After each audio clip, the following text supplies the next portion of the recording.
কুরবানি যে আমরা করি, গরু ছাগল কুরবানি দেই, আমরা তো ফিলিংসই বুঝি না যে আসলে আমরা কি করতেছি, কেন করছি, কার স্মৃতিতে করছি, না করলে কি হতো।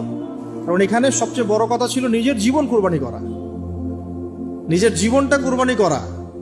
নিজের জীবন না আছে, আল্লাহ আমার কাছে একটা খাসি চেয়েছেন, একটা গরু চেয়েছেন, একটা বাহিমাতুল আনআম চেয়েছেন।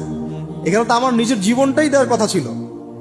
ওটা না নিয়ে আল্লাহ পাক বলেছেন যে বাহিমাতুল আনআম একটা দিলেই হবে। তোমার কাছে ওটার গোশতও চাই না, চামড়াও চাই না, কিছুই চাই না, তাকওয়াটুকু চাই।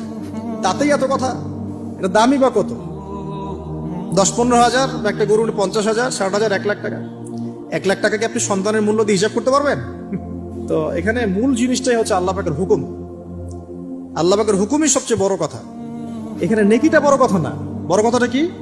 আল্লাহর হুকুম। আল্লাহ পাকের হুকুমের পিছনে কি নেকি আছে এটা আমি সংখ্যা দিয়ে কাউন্ট করতে পারবো না।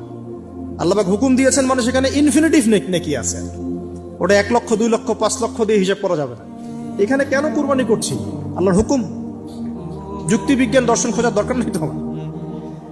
তো এবার আল্লাহ রাব্বুল আলামিন কিভাবে বলছেন কোরআনে?